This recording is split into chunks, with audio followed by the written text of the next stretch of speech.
News ಸಂಗಮಕ್ಕೆ ಸ್ವಾಗತ. ಮೊದಲಿಗೆ headlines. Kushalnagar ಪಟ್ಟಣದ ನವ್ಯರವರ ಮನೆಯಲ್ಲಿ ಓಣಂ ಹಬ್ಬವನ್ನು ವಿಶೇಷವಾಗಿ ಆಚರಿಸಿದರು. ಹಾಸನ ಜಿಲ್ಲೆ ಆಲೂರು ತಾಲೂಕಿನ ಮಗ್ಗೆ ಕಾರೆಗೋಡು ಇನ್ಸ್ಪೈರ್ ಇಂಟರ್ನ್ಯಾಷನಲ್ ಶಾಲೆಯಲ್ಲಿ ಮಕ್ಕಳ ಸಂಸತ್ ದಿನವನ್ನು ಆಚರಿಸಿದರು. ಕುಶಾಲನಗರ ತಾಲೂಕಿನ ಕೂಡಿಗೆ ಸೈನಿಕ ಶಾಲೆಯಲ್ಲಿ 29ನೇ ಆಡಳಿತ ಮಂಡಳಿಯ ಸಭೆ ನಡೆಸಲಾಯಿತು.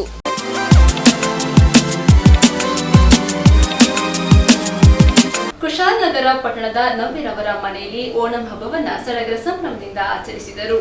ಕುಶಾಲನಗರ ಪಟ್ಟಣದ ನವ್ಯರವರ ಮನೆಯಲ್ಲಿ ಓಣಂ ಹಬ್ಬವನ್ನು ಸಡಗರ ಸಂಭ್ರಮದಿಂದ ಆಚರಿಸಲಾಯಿತು. ಮನೆಯ ಅಂಗಳದಲ್ಲಿ ವಿವಿಧ ಬಗೆಯ ಪುಷ್ಪಗಳಿಂದ ಸುಂದರ ರೀತಿಯಲ್ಲಿ ರಂಗೋಲಿಯನ್ನು ಬಿಡಿಸಲಾಗಿತ್ತು. ಈ ಓಣಂ ಹಬ್ಬವು ವಿಭಿನ್ನ ಇತಿಹಾಸಗಳಿರುವ ಉತ್ಸವವಾಗಿದೆ. ಅದರಲ್ಲಿ ಪ್ರಧಾನ ಇತಿಹಾಸ ಮಹಾಬಲಿಯದು ಎಂದರೆ ಅತಿಶೋಕ್ತಿಯಲ್ಲ. ಅಸುರ ರಾಜನು ವಿಷ್ಣು ಭಕ್ತನು ಪ್ರಹ್ಲಾದನ ಮೊಮ್ಮಗನಾಗಿದ್ದ ಮಹಾಬಲಿ ಎಂಬ ಶಬ್ದದ ಅರ್ಥ ಮಹಾತ್ಯಾಗ ಎಂಬುದಾಗಿದೆ. ದೇವತೆಗಳಿಗೆ ಸಹ ಅಸೂಹೆ ತರುವಂತಹ ಆಡಳಿತವಾಗಿತ್ತು ಮಹಾಬಲಿಯ ಕಾಲದ ಆಡಳಿತ. ಆ ಕಾಲದಲ್ಲಿ ಮನುಜರೆಲ್ಲರೂ ಒಂದೇ ಆಗಿದ್ದು ಕಳ್ಳತನ, ಸುಳ್ಳು, ವಂಚನಿಲ್ಲದ ಕಾಲವಾಗಿತ್ತು. ಅಂದು ಎಲ್ಲರಲ್ಲೂ ಸಂಪತ್ತು, ಸಮೃದ್ಧಿಯು ತಾಂಡವವಾಡುತ್ತಿತ್ತು. ಮಹಾಬಲಿಯ ಐಶ್ವರ್ಯದ ಮೇಲೆ ಅಸೂಹೆಗೊಂಡ ದೇವತೆಗಳು ಮಹಾವಿಷ್ಣುವಿನ ಸಹಾಯ ಪಡೆದು ಮಹಾವಿಷ್ಣುವು ವಾಮನನ ಅವತಾರದಲ್ಲಿ ಪ್ರತ್ಯಕ್ಷನಾಗಿ ಮಹಾಬಲಿಯೊಡನೆ ಭಿಕ್ಷೆಯಾಗಿ 3 ಅಡಿ ಮಣ್ಣನ್ನು ಬೇಡಿದನು. ಇದರ ಹಿಂದಿನ ವಂಚನೆ ತಿಳಿದ ಶುಕ್ರಾಚಾರ್ಯರ ನಿರ್ಬಂಧವನ್ನ ಮೀರಿ ಮಹಾಬಲಿಯು 3 ಅಡಿ ಮಣ್ಣನ್ನು ದಾನ ಮಾಡಲು ಒಪ್ಪಿಕೊಂಡನು. ಆಕಾಶದೆತ್ತರಕ್ಕೆ ಬೆಳೆದ ವಾಮನನು ತನ್ನ ಕಾಲಿನ ಪಾದವನ್ನ ಅಳತೆಗೋಲಾಳಿಸಿ ಮೊದಲ 2 ಹೆಜ್ಜೆಯನ್ನ ಭೂಮಿ, ಆಕಾಶ ಮತ್ತು ಪಾತಾಳವನ್ನು ಅಳೆದು 3ನೇ ಹೆಜ್ಜೆಗಾಗಿ ಸ್ಥಳವಿಲ್ಲದಿದ್ದಾಗ ಮಹಾಬಲಿಯು ತನ್ನ ಶಿರವನ್ನು ತೋರಿಸಲು ವಾಮನನು ತನ್ನ 3ನೇ ಹೆಜ್ಜೆಯನ್ನ ಮಹಾಬಲಿಯ ತಲೆಯ ಮೇಲಿಟ್ಟು ಪಾತಾಳಕ್ಕೆ ಮೆಟ್ಟಿ ನಿಂತನು. ಈ ಸಂದರ್ಭ ಮಹಾಬಲಿಯು ಪ್ರತಿ ವರ್ಷ ತಿರುವೋಣಂ ದಿನದಲ್ಲಿ ಭೂಮಿಯಲ್ಲಿನ ತನ್ನ ಪ್ರಜೆಗಳನ್ನು ಸಂದರ್ಶಿಸಲು ಅನುಮತಿ ಪಡೆದುಕೊಂಡನು. ಅದೇ ರೀತಿ ಪ್ರತಿ ವರ್ಷ ತಿರುವೋಣಂ ದಿನ ಮಹಾಬಲಿಯು ತನ್ನ ಪ್ರಜೆಗಳನ್ನು ಸಂದರ್ಶಿಸಲು ಬರುತ್ತಾನೆ ಎಂಬ ಪ್ರತೀತಿ ಇದೆ. ಇದೇ ಈ ಓಣಂ ಹಬ್ಬದ ಆಚರಣೆಯಾಗಿದೆ. ನಾಡಿನ ಸಮಸ್ತ ಜನತೆಗೆ ಓಣಂ ಹಬ್ಬದ ಶುಭಾಶಯಗಳು. ನಾನು ನವ್ಯ ಅಂತ ಕುಶಾಲನಗರದಲ್ಲಿರೋದು ನಾನು. ಸೊ ಇವತ್ತಿನ ದಿನ ನಾವು ಮಹಾಬಲಿ ರಾಜರನ್ನು ಭೂಮಿಗೆ ಬರ್ತಾರೆ ಅನ್ನೋ ಕಾರಣಕ್ಕೋಸ್ಕರ ಅವರನ್ನು ಸ್ವಾಗತ ಮಾಡಲಿಕ್ಕೆ ಅಂತ ಈ ರೀತಿ ಒಂದು ಹೂವಿನ ರಂಗೋಲಿಯನ್ನೆಲ್ಲ ಹಾಕಿ ಬಗೆಬಗೆಯ ಅಡುಗೆಗಳನ್ನೆಲ್ಲ ಮಾಡಿ ಈ ಹಬ್ಬವನ್ನು ಆಚರಣೆ ಮಾಡ್ತಾ ಇದ್ದೀವಿ. ಸೊ ಈ ಹಬ್ಬವನ್ನು ಆಚರಣೆ ಮಾಡ್ತಿರುವಂಥ ಎಲ್ಲ ಮಲಯಾಳಿಗಳಿಗೂ ಓಣಂ ಹಬ್ಬದ ಶುಭಾಶಯಗಳು. ನ್ಯೂಸ್ ಸಂಗಮಕ್ಕಾಗಿ doctor H M Raghukoti, Kushalanagar. Hassan ಜಿಲ್ಲೆ ಬೇಲೂರು ಪಟ್ಟಣದ ಪೇಟೆಕೋಟೆ ಹಾಗೂ ನೆಹರು ನಗರದಲ್ಲಿ ಪ್ರತಿಷ್ಠಾಪಿಸಿರುವ ಗಣಪತಿ ಮೂರ್ತಿ ವಿಶೇಷತೆ ಪಡೆದಿದೆ. ಹಾಸನ ಜಿಲ್ಲೆ ಬೇಲೂರು ಪಟ್ಟಣದಲ್ಲಿ ಹಲವು ಬಡಾವಣೆಗಳಲ್ಲಿ ಶ್ರೀ ವಿನಾಯಕ ಮೂರ್ತಿಯನ್ನು ಪ್ರತಿಷ್ಠಾಪನೆ ಮಾಡಿದ್ದರು. ಪ್ರಮುಖವಾಗಿ ಪೇಟೆಕೋಟೆ ಹಾಗೂ ನೆಹರು ನಗರದಲ್ಲಿ ಪ್ರತಿಷ್ಠಾಪಿಸಿರುವ ಗಣಪತಿ ಮೂರ್ತಿ ವಿಶೇಷತೆ ಪಡೆದಿದೆ. ಮತ್ತೊಂದು ವಿಶೇಷ ಎಂದರೆ ಪಟ್ಟಣದ ಸುಮುಖ ಹೋಟೆಲ್ ಒಂದರಲ್ಲಿ ಗಣಪತಿಯನ್ನು ಪ್ರತಿಷ್ಠಾಪನೆ ಮಾಡಿ ವಿಶೇಷವಾಗಿ ಪೂಜೆ ಸಲ್ಲಿಸಿ ವಿಸರ್ಜಿಸಲಾಯಿತು. ಪೇಟೆ ಯೂನಿವರ್ ಕಾಲೇಜು ಮುಂಭಾಗದ ಮೈದಾನದ ರಂಗಮಂದಿರದಲ್ಲಿ ಪ್ರತಿಷ್ಠಾಪಿಸಲಾಗಿರುವ ಗಣಪತಿ ಪ್ರತಿಷ್ಠಾಪನೆ ನಡೆಯಲ್ಪಡುತ್ತಿದ್ದ ಸಾಂಸ್ಕೃತಿಕ ಕಾರ್ಯಕ್ರಮಗಳು ಮಳೆಯ ಕಾರಣ ಹಿನ್ನಡೆಯಾಗಿದೆ. ಮೈದಾನದಲ್ಲಿ ವಸ್ತು ಪ್ರದರ್ಶನ ವ್ಯವಸ್ಥೆ ಮಾಡಲಾಗಿದ್ದರೂ ಮಳೆಯಿಂದಾಗಿ ಪ್ರದರ್ಶನ ವೀಕ್ಷಣೆಗೆ ಅಡ್ಡಿಯಾಗಿದೆ. ನೆಹರು ನಗರದಲ್ಲಿ ಪ್ರತಿ ವರ್ಷದಂತೆ ಗಣಪತಿ ಮೂರ್ತಿಯನ್ನು ಪ್ರತಿಷ್ಠಾಪಿಸಿ ಪೂಜಿಸಲಾಗುತ್ತಿದೆ. ಲಕ್ಷ್ಮೀಪುರ ಬಡಾವಣೆಯಲ್ಲಿ ಬಣ್ಣರಹಿತ ಗಣಪತಿ ಮೂರ್ತಿಯನ್ನು ವಿಶೇಷ ಅಲಂಕಾರದೊಂದಿಗೆ ಪ್ರತಿಷ್ಠಾಪಿಸಿ ವಿಶೇಷವಾಗಿ ಪೂಜೆ ನೆರವೇರಿಸಲಾಗುತ್ತಿದೆ. ಕೋಟೆ ಶ್ರೀ ಚನ್ನಕೇಶವ ಸ್ವಾಮಿ ದೇಗುಲದ ಬಳಿ ರಂಗಮಂದಿರದ ಸಮೀಪ ಪ್ರತಿಷ್ಠಾಪನೆ ಮಾಡಿತಕ್ಕಂಥ ಗಣಪತಿ ಮೂರ್ತಿಗೆ ವಿಶೇಷ ಅಲಂಕಾರದೊಂದಿಗೆ ಪೂಜೆ ನೆರವೇರಿಸಲಾಗುತ್ತಿದೆ. ನ್ಯೂಸ್ ಸಂಗಮಕ್ಕಾಗಿ ಅನಂತರಾಜೆ ಅರಸ್, ಬೇಲೂರು. ಕುಶಾಲನಗರ ತಾಲೂಕಿನ ಕೂಡಿಗೆ ಸೈನಿಕ ಶಾಲೆಯಲ್ಲಿ 29ನೇ ಆಡಳಿತ ಮಂಡಳಿ ಸಭೆ ಹಾಗೂ ಧ್ವಜಸ್ತಂಭದ ಉದ್ಘಾಟನಾ ಸಮಾರಂಭ ನಡೆಯಿತು.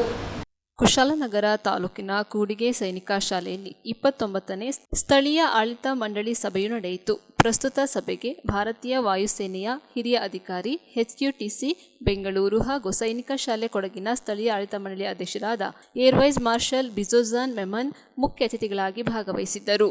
ಮೊದಲಿಗೆ ಮುಖ್ಯ ಅತಿಥಿಗಳನ್ನು ಶಾಲೆಯ ಅಶ್ವದಳವು ಶಾಲೆಯಲ್ಲಿರುವ ಯುದ್ಧ ವೀರರ ಸ್ಮಾರಕಕ್ಕೆ ಕರೆತಂದಿತ್ತು. ಇದೇ ಸಂದರ್ಭದಲ್ಲಿ ಶಾಲೆಯ ಪ್ರಾಂಶುಪಾಲರಾದ ಕರ್ನಲ್ ಅಮರ್ಜಿತ್ ಸಿಂಗ್, ಆಡಳಿತಾಧಿಕಾರಿಗಳಾದ wing commander P. Prakash Rao ರವರು ಮುಖ್ಯ ಅತಿಥಿಗಳನ್ನು ಸ್ವಾಗತಿಸಿದರು. ನಂತರ ಮುಖ್ಯ ಅತಿಥಿಗಳು ಯುದ್ಧ ವೀರರ ಸ್ಮಾರಕಕ್ಕೆ ಪುಷ್ಪಗುಚ್ಛವನ್ನು ಸಲ್ಲಿಸುವುದರ ಮೂಲಕ ಶ್ರದ್ಧಾಂಜಲಿ ಸಲ್ಲಿಸಿದರು. ಹಾಗೆಯೇ ಯುದ್ಧ ವೀರರ ಸ್ಮಾರಕದ ಆವರಣದಲ್ಲಿ ನೂತನವಾಗಿ ನಿರ್ಮಿಸಲ್ಪಟ್ಟ ಧ್ವಜಸ್ತಂಭವನ್ನು ಉದ್ಘಾಟಿಸಿದರು. ಇದರೊಂದಿಗೆ ಶಾಲೆಯ ಪೆರೇಡ್ ಮೈದಾನದಲ್ಲಿ ವಿದ್ಯಾರ್ಥಿಗಳು ನೀಡಿದ ಗಾರ್ಡ್ ಆಫ್ ಹಾನರ್ನ ಗೌರವ ವಂದನೆ ಸ್ವೀಕರಿಸಿದರು. ಮುಖ್ಯ ಅತಿಥಿಗಳ ಶಾಲಾ ಭೇಟಿಯ ಶಾಲೆಯ ಕುವೆಂಪು ವಿವಿಧೇಶ ಸಭಾಂಗಣದಲ್ಲಿ ವಿಶೇಷ ಸಭೆಯನ್ನು ಆಯೋಜಿಸಲಾಗಿದ್ದು, ಶಾಲಾ ವಿದ್ಯಾರ್ಥಿನಿಯರ ಸ್ವಾಗತ ನೃತ್ಯದೊಂದಿಗೆ ಕಾರ್ಯಕ್ರಮವನ್ನು ಆರಂಭಿಸಲಾಯಿತು. ಇದೇ ಸಂದರ್ಭದಲ್ಲಿ ಶಾಲೆಯ ವಾರ್ಷಿಕ ಸಂಚಿಕೆಯಾದ ಕೊಡಗಿಯನ್ನ ಬಿಡುಗಡೆಗೊಳಿಸಲಾಯಿತು. ಹಾಗೆಯೇ ಶಾಲೆಯಲ್ಲಿ 2024-25ನೇ ಸಾಲಿನಲ್ಲಿ ಅತ್ಯುತ್ತಮ ಸೇವೆ ಸಲ್ಲಿಸಿದ ವಿಜ್ಞಾನ ವಿಷಯದ ಶಿಕ್ಷಕರಾದ ಎನ್ ಸುಬ್ಬರಂಗಯ್ಯ ಹಾಗೂ ಶ್ರೀ ದಾದಾಧರಪ್ಪ ಕುಸ್ನಾಳಿ ಅವರನ್ನು ಸನ್ಮಾನಿಸುವುದರೊಂದಿಗೆ ಅಖಿಲ ಭಾರತ ಸೈನಿಕ ಶಾಲೆಗಳ ರಾಷ್ಟ್ರೀಯ ಕ್ರೀಡಾಕೂಟದಲ್ಲಿ ಪ್ರಥಮ ಸ್ಥಾನ ಗಳಿಸಿದ 3 ವಿದ್ಯಾರ್ಥಿನಿಯರಿಗೆ ಪದಕ ಹಾಗೂ ಪ್ರಮಾಣ ಪತ್ರವನ್ನು ಪ್ರದಾನ ಮಾಡಲಾಯಿತು. 12ನೇ ತರಗತಿಯ ವಿದ್ಯಾರ್ಥಿಗಳೊಂದಿಗೆ ಸಂವಾದ ನಡೆಸಿ ತಮಟೆ ಕಲಾ ಪ್ರದರ್ಶನ, ಲೇಸಿಯಂ ನೃತ್ಯ ಕೌಶಲ್ಯ ಹಾಗೂ ಕೇರಳದ ಪ್ರಸಿದ್ಧ ಯುದ್ಧ ಕಲೆ ಕಳರಿಪಯಟ್ಟು ಪ್ರದರ್ಶನವನ್ನು ವೀಕ್ಷಿಸಿದರು. ಪರಂಪರೆ ಹಾಗೂ ಆಧುನಿಕ ಕೌಶಲ್ಯದ ಸಮಾಗಮವಾಯಿತು. ಇದೇ ಸಂದರ್ಭದಲ್ಲಿ ಮುಖ್ಯ ಅತಿಥಿಗಳು ವಿದ್ಯಾರ್ಥಿಗಳ ಶಿಸ್ತು, ಸಂಸ್ಕೃತಿಯ ಕುರಿತಾದ ಹೆಮ್ಮೆ ಹಾಗೂ ನವೀನತೆಯನ್ನ ಮೆಚ್ಚಿ ಎಲ್ಲಾ ಕ್ಷೇತ್ರಗಳಲ್ಲಿಯೂ ಶ್ರೇಷ್ಠತೆಯನ್ನು ಸಾಧಿಸಲು ಅವರು ಪ್ರೋತ್ಸಾಹಿಸಿದರು.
ನ್ಯೂಸ್ ಸಂಗಮಕ್ಕಾಗಿ ವಂಶಿಹಾನಿ, ಕುಶಾಲನಗರ.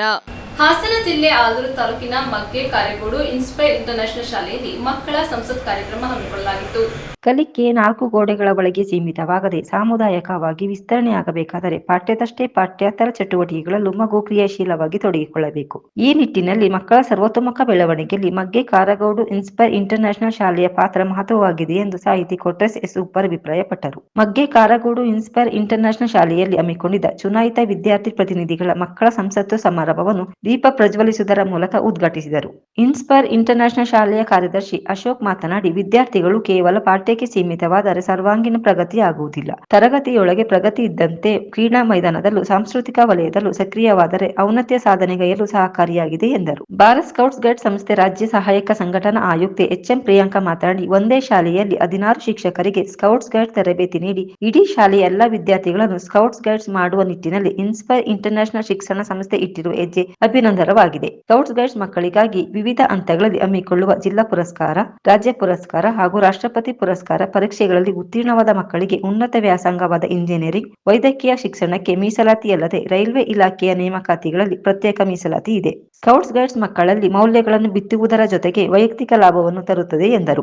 ಈ ಸಂದರ್ಭದಲ್ಲಿ ಶಾಲಾ ಅಭಿವೃದ್ಧಿ ಸಮಿತಿ ಅಧ್ಯಕ್ಷ ಪೂವಯ್ಯ, ಉಪಾಧ್ಯಕ್ಷ ಸಲೀಂ ಸಿರಾಜ್, ಕಾರ್ಯದರ್ಶಿ ಸದಾನಂದ, ಖಜಾಂಚಿ ನವೀನ್, ಸದಸ್ಯರುಗಳಾದ ನಂದೀಶ್, ವೆಂಕಟೇಶ್, ಧರ್ಮರಾಜ್, ಹರ್ಷ, ರಂಗನಾಥ್, ಸವಿತಾ ಹಾಗೂ ಆಸ್ಮಾ ಸೇರಿದಂತೆ ಹಲವರು ಉಪಸ್ಥಿತರಿದ್ದರು. ನ್ಯೂಸ್ ಸಂಗಮಕ್ಕಾಗಿ doctor H M Raghukoti, Kushalnagar.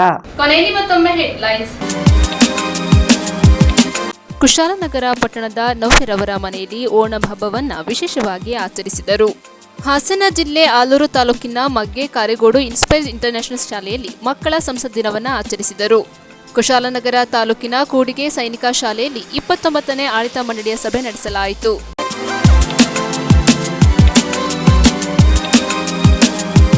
ಇಲ್ಲಿಗೆ ನ್ಯೂಸ್ ಸಂಗಮ ಮುಕ್ತಾಯವಾಯಿತು. ಸುದ್ದಿ ಮಾಹಿತಿ ಮನೋರಂಜನೆಗಾಗಿ ನೋಡ್ತಾ ಇರಿ ಸಂಗಮ ಟಿವಿ. ವಂದನೆಗಳೊಂದಿಗೆ ಸುಪ್ರೀತಾ ಎಲ್ಎನ್.